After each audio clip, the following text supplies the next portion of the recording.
मित्रों नमस्कार। मैं एडवोकेट सुरेंदु जयपुरियार अपने इस चैनल जयपुरियार लॉ क्लासेस पर पुनः एक बार आपका स्वागत करता हूं। मित्रों, आज एक बहुत ही महत्वपूर्ण जजमेंट लेकर मैं आप लोगों के सामने उपस्थित हुआ हूं।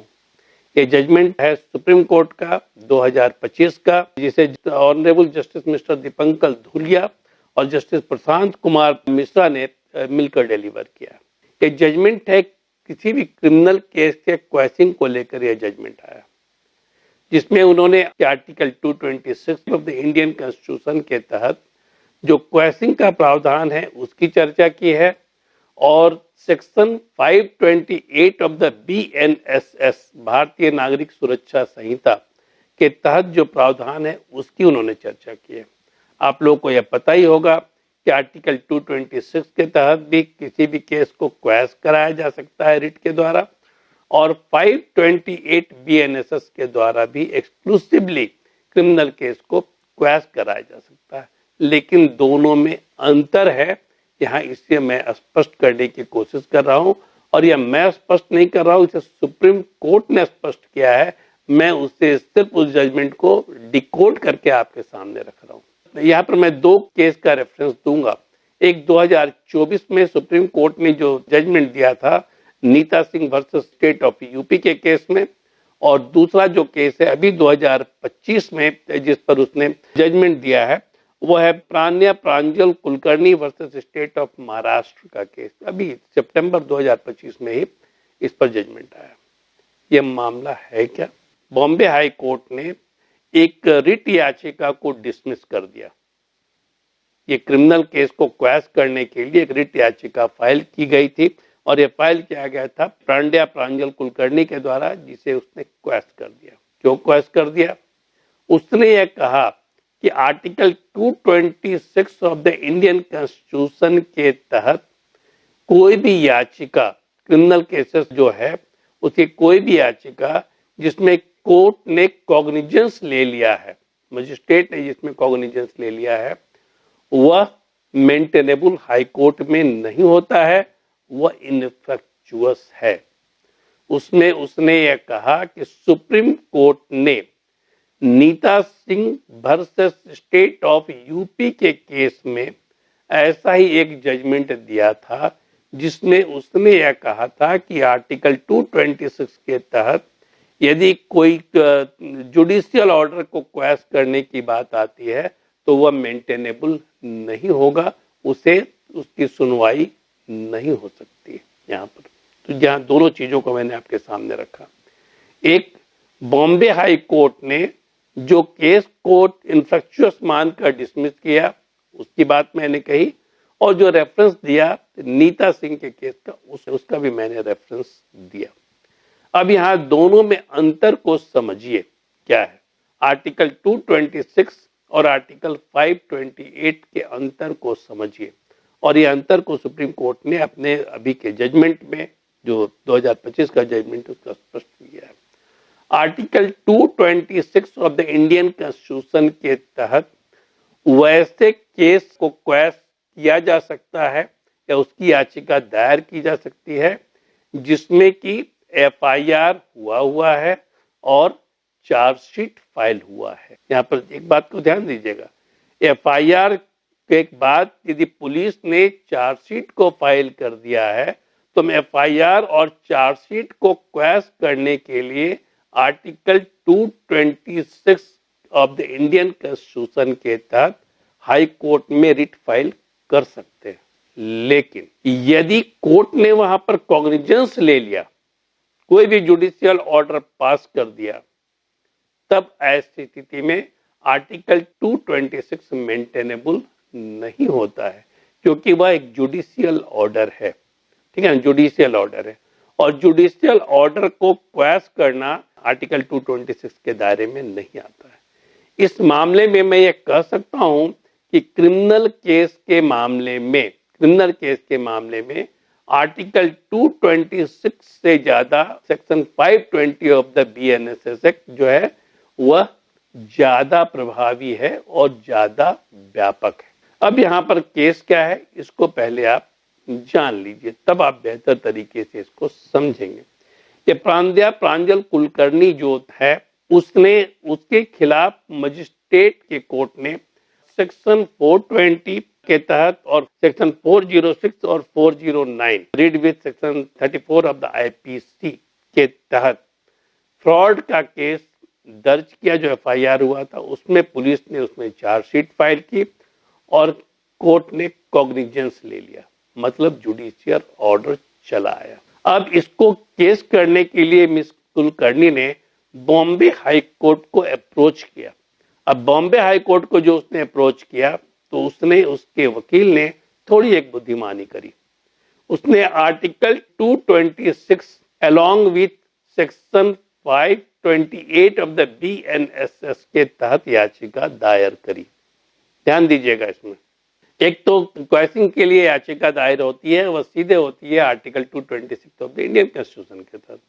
यहां पर इसने क्या किया कि article 226 of the Indian constitution along with section 528 of the BNSS के तहत याचिका यहां पर दायर की।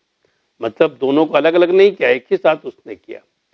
जब बॉम्बे हाई कोर्ट में मामला गया तो बॉम्बे हाई कोर्ट ने यह कहा कि यहां पर आर्टिकल 226 के तहत याचिका दायर की गई है, इसीलिए यह मेंटेनेबल नहीं है।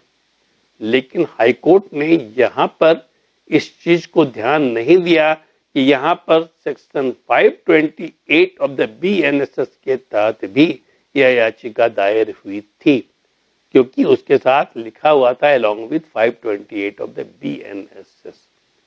जब इसको इनफ्रक्चुअस मान लिया बॉम्बे हाई कोर्ट ने और इसको डिसमिस कर दिया, तो मिस कुलकर्णी जो थी वह चली गई सुप्रीम कोर्ट में और उसने वहां पर क्रिमिनल अपील फाइल कर दी। स्पेशल लीव पिटीशन के तहत उसने क्रिमिनल अपील जो है वह फाइल कर दी, जिसका नंबर है SLP क्रिमिनल अपील 13424/2025 से फाइल कर दी। सुप्रीम कोर्ट ने इसे सुना, सुप्रीम कोर्ट ने इसे एडमिट किया और इसे सुना और एडमिशन के स्टेज पर भी उसने यह कहा कि बॉम्बे हाई कोर्ट ने इस पिटीशन को जो इनफेक्चुअस डिक्लेयर किया है और उसने जो रेफरेंस दिया है Neeta Singh versus state of UP के केस का, वह बिल्कुल ही गलत है। उसने कहा कि बॉम्बे हाई कोर्ट ने नीता सिंह का जो ऑर्डर था, जो जजमेंट है, उसको उसने मिसरीड किया है, उसको गलत समझा है। सुप्रीम कोर्ट ने यह ऑब्जर्वेशन दिया।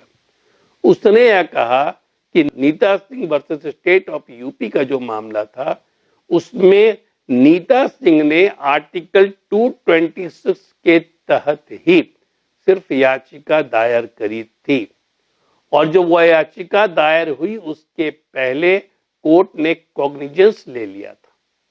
और यहां जो याचिका दायर की थी नीता सिंह ने, उसने एफआईआर को क्वैश करने के लिए, चार्जशीट को क्वैश करने के लिए, साथ ही साथ जो और कोर्ट प्रोसीडिंग है उसको क्वैश करने के लिए याचिका दायर की गई थी। तो कोर्ट प्रोसीडिंग का अर्थ होता है कि कोर्ट का आदेश आया, ठीक है ना, कोर्ट ऑर्डर्स को भी क्वैश करने की बात आ गई। लेकिन जैसे ही कोर्ट ऑर्डर शीट को वहां पर चैलेंज किया गया और उसको क्वैश करने की बात आई, सुप्रीम कोर्ट ने कहा यह मेंटेनेबल नहीं है। और सुप्रीम कोर्ट ने कहा यहीं पर बॉम्बे हाई कोर्ट ने गलती कर दी।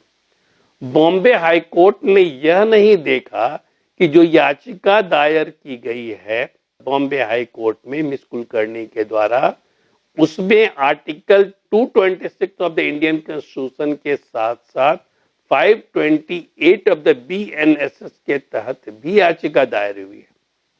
तो आर्टिकल 226 के तहत यह मेंटेनेबल नहीं है, लेकिन आर्टिकल 528 के तहत यह मेंटेनेबल है। 226 के तहत मेंटेनेबल नहीं है और सेक्शन 528 ऑफ द बीएनएसएस के तहत यह मेंटेनेबल है। इसीलिए बॉम्बे हाई कोर्ट ने यह गलत किया और बॉम्बे हाई कोर्ट के डिसीजन को सुप्रीम कोर्ट ने सेट असाइड कर दिया विद दिस ऑब्जर्वेशन। क्या कहा उसने? उसने यह कहा कि सेक्शन 528 ऑफ द बीएनएसएस के तहत एडमिशन के स्टेज पर, हियरिंग के स्टेज पर जब भी है कोई केस, तब वहां पर क्वैशिंग की याचिका को सुना जा सकता है। किस किस मामले में? एफआईआर के मामले में, कोर्ट प्रोसीडिंग के मामले में, चार्जशीट के मामले में, कॉग्निजेंस के मामले में। ठीक है, ये सारी चीजों के मामले में उसको सुना जा सकता है। यहाँ पर यह कहना कि इनफेक्चुअस है, ये बिल्कुल ही गलत है।